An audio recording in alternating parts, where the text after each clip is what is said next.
Selamat malam. Bagaimana kabarnya? Luar biasa. Sungguh saya sangat senang saya dapat berdiri di sini lagi. Tapi untuk yang pertama kali saya berdirinya di tempat Kristus saja yang lama.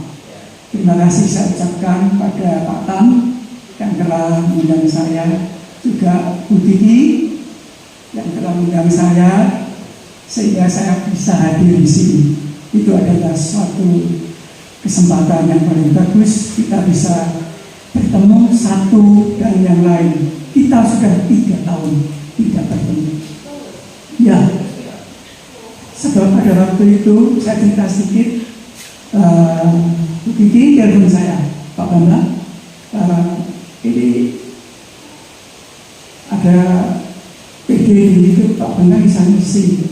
Tetapi pada waktu itu saya sungguh menyesal, saya tidak dapat mengisi. Saya katakan pada Bu Titi, Bu, maaf Bu, saya tidak bisa. Saya mengalami musibah, istri saya sakit. Waktu diperiksa ternyata itu kankernya itu adalah ganas. Saya sebagai manusia, hati saya menjadi hancur. Dan waktu itu saya masih menjabat Wakasek Solo. Saya langsung telepon pada Kapsek yang di Semarang. Saya katakan, Pak Agus Handoyo, saya maaf, saya tidak bisa melanjutkan sebagai Wakasek Solo sebab sakitnya ini memerlukan pelayanan yang khusus. Sakit kanker yang paling penting adalah support dari anak, istri, saudara-saudara dan rekan-rekan semua. Itu yang menjadi kekuatan bagi yang si sakit. Puji Tuhan, akhirnya pada waktu pemeriksaan istri itu yang mau dikemo, tapi istri saya tidak mau. Sebab apa? Baru istilahnya itu yang pertama, maksudnya itu kan ada stadium pertama. Dia ngomong kalau bisa ini dicarikan alternatif lain. Dia telepon anak saya di Bali, tolong kami carikan alternatif lain. Setelah dapat alternatif lain, itu ada profesor di sana. Dia ngomong, ya udah, nanti ini di sinar dan nanti pelayanannya harus pindah, pemeriksaan harus ke Denpasar. Oleh sebab itu selama 3 tahun saya bolak-balik Denpasar Solo Denpasar 3 tahun. Tetapi kita percaya waktu Tuhan adalah waktu yang terbaik. Amin. Tadi sudah dinyanyikan ya, waktu Tuhan adalah waktu yang terbaik. Waktu yang terbaik itu saya raih, yaitu dengan pertolongan Tuhan.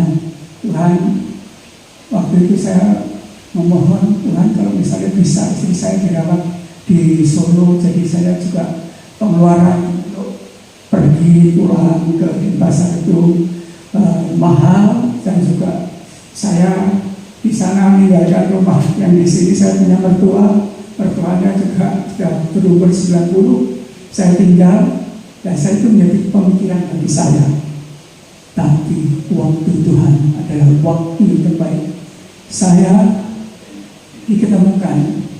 menemukan lewat dokter Andi yang di rumah sakit, dokter di kandang sapi. Pak, waktu itu saya tanya, Pak, apakah ada dokter yang bisa berkonsultasi dengan istri saya mengenai sakit kanker ini? Ada, Pak. Waktu itu saya juga ragu-ragu, tetapi akhirnya saya coba ternyata ini adalah dokternya itu satu masih muda, pandai, dia memakan 3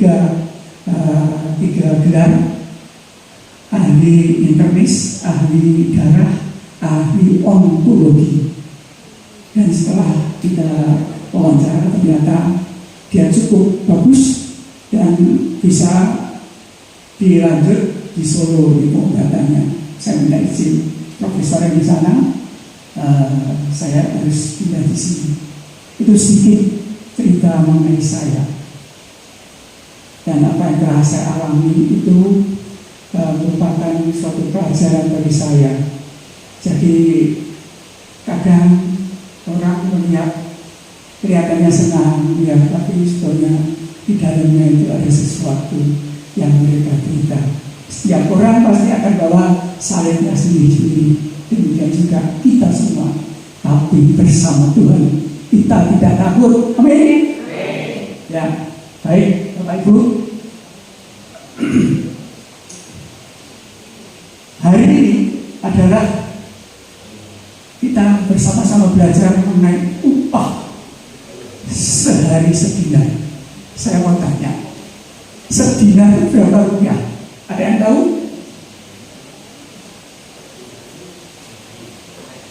Ya, saya lihat di baku itu, satu dinar itu 55.000 rupiah. Jadi, ya, kalau ini upah satu dinar itu go, cuma itu satu hari dari pagi sampai petang. Mari kita baca bersama-sama. Saya di nomor ganjil dan Anda semua di nomor genap.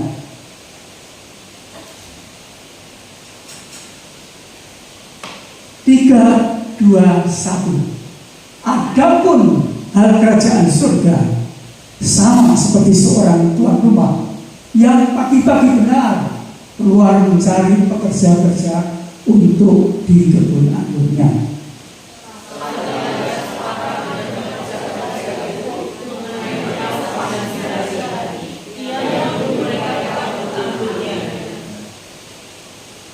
Kira-kira pukul 9 pagi ia keluar pula, dan dilihatnya ada lagi orang-orang lain yang menganggur di pasar. Katanya kepada mereka, "Begitulah kamu kutukan anggurku, dan apa yang pantas akan kuberikan kepadamu." Dan mereka pun pergi. Kira-kira pukul 12 dan pukul 3 petang, ia keluar pula dan melakukan sama seperti tadi.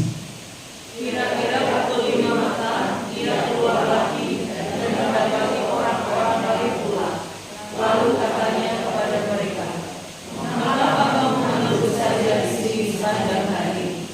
Kata mereka kepadanya, "Karena tidak ada orang mengupah kami."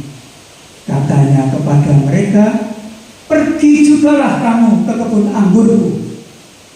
Ketika tadi malam tuan itu berkata kepada anggurnya, "Ambillah pekerja-pekerja itu dan bayarkan upah mereka, mulai dengan mereka yang masuk akhir hingga mereka yang masuk anggur." Maka datanglah mereka yang mulai bekerja kira-kira pukul 5, dan mereka menerima masing-masing 1 dinar. Kemudian mereka yang masuk ke kebun, sangkanya akan mendapat lebih banyak, tetapi mereka pun menerima masing-masing 1 dinar juga. Ketika mereka menerimanya, mereka bersujud-sujud kepada Tuhan itu.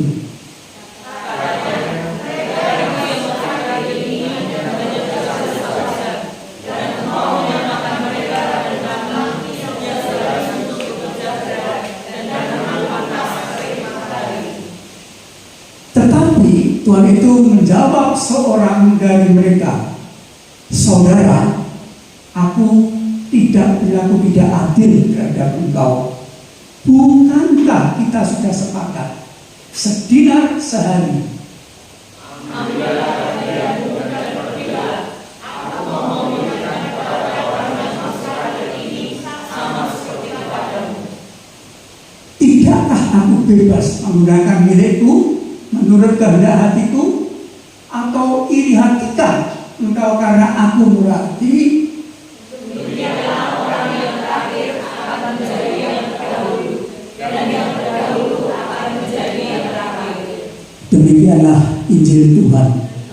Terima Kristus. Bapak Ibu, kita semua, dan anggur ya. Anggur ada yang warna hijau, ada yang warna hitam juga ya. Dulu anggur ini adalah buah yang sangat berharga. Waktu saya kecil, saya jarang makan anggur terang. Anggur paling-paling yang lokal, yang import nggak ada.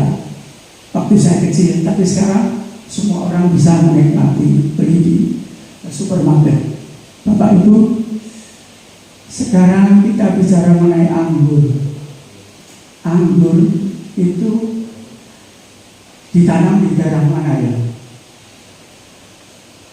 Di daerah dataran rendah, hawanya sejuk.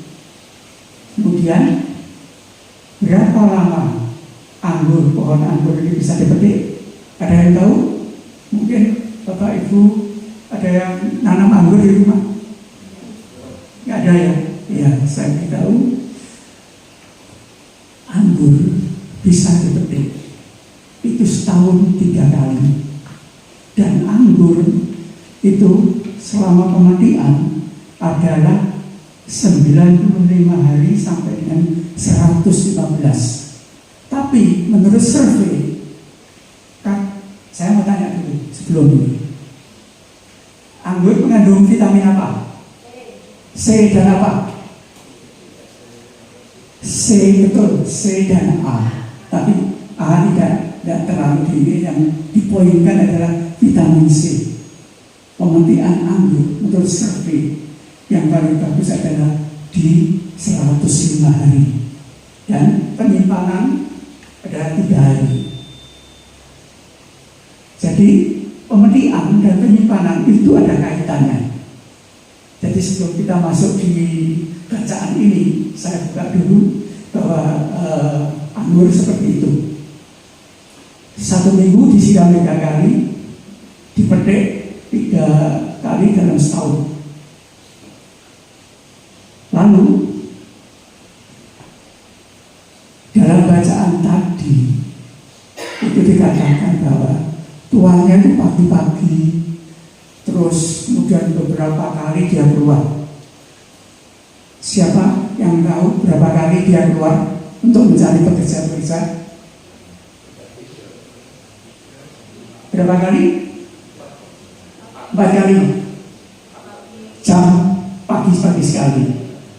Jam 9, jam 12, jam 3, dan yang terakhir jam 5. Saya tanya, saat pekerjaan di sana itu startnya jam berapa dan selesainya jam berapa? Ada yang tahu?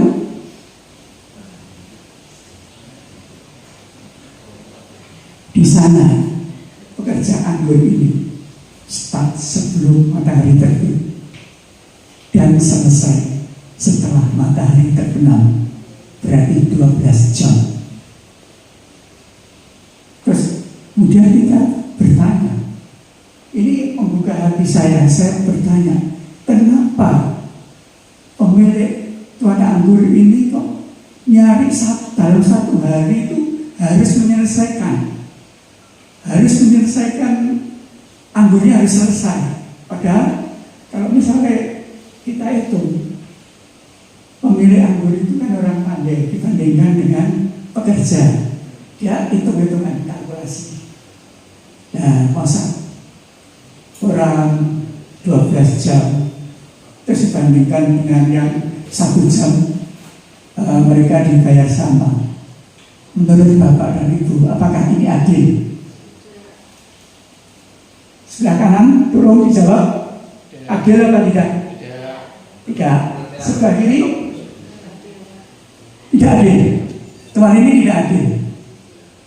Mari kita baca. Ini ayat yang kedua.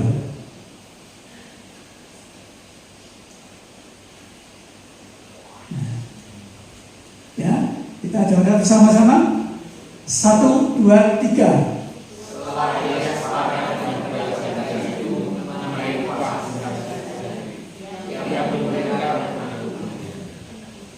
Ini ya, 1 ayat ini. Kemudian ada ayat 13. Ayat 13. Tetapi Tetapi Tuhan itu menjawab seorang dari mereka, saudara, aku tidak berlaku tidak adil terhadap engkau. Bukankah kita sudah sepakat sedinar sehari? Ya, dari dua ayat ini kita bisa baca bahwa kalau sudah ada kesepakatan, ya itu pekerjaan. Bos itu kan ada kesepakatan, kalau kerja, ya sudah kamu pokoknya bayar satu dinar. Ya itu hukumnya gitu. Jadi ini adil.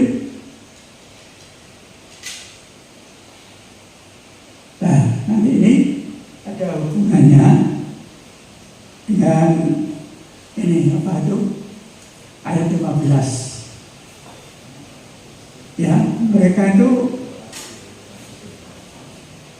setelah cerita ini ya itu kan ada mandornya dipanggil. Coba yang terakhir itu panggil yang jam 5 suruh masuk dibayar. Mereka dibayar 1 dinar.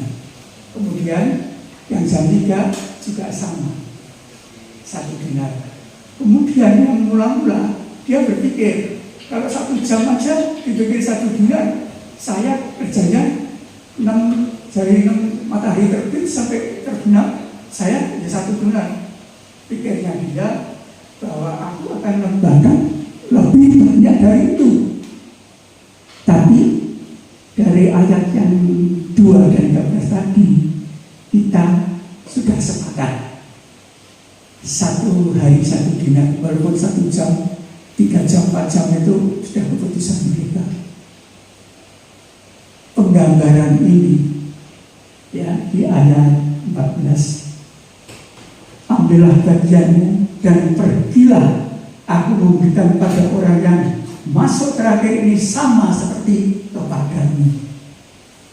Seringkali kita sebagai umat Katolik, kita kadang-kadang merasa tidak puas, kita marah, kita tidak senang. Kenapa? Kita sudah lama melayani, kita sudah istilahnya itu pelayanan yang paling sulit pun kita adalah lakukan. Tetapi ada orang yang baru melayani, ini dapat berkat, mendapat karunia dari Tuhan. Kadang sebagai manusia kita akan menjadi iri. Itu tidak usah kita pungkiri, kita semua sama. Iri hati itu selalu ada. Dan di gereja Katolik ada 7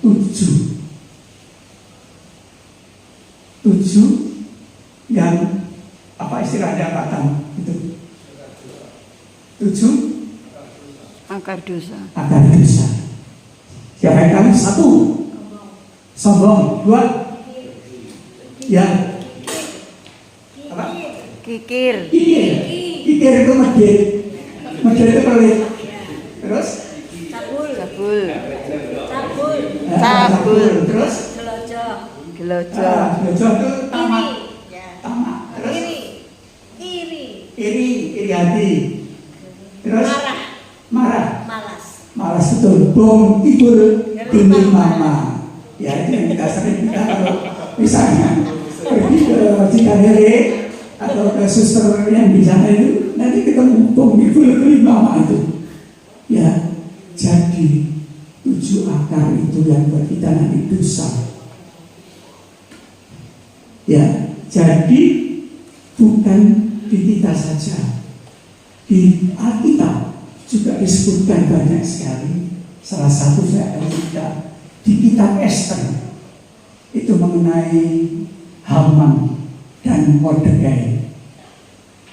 Mordekai itu orangnya sudah baik, tapi Haman itu iri karena dia menjadi raja, terus dia membuat fitnah supaya Mordekai dihukum mati oleh raja.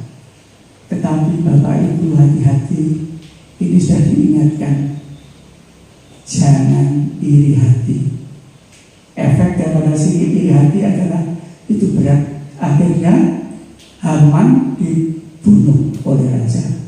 Itu sudah contoh di Alkitab.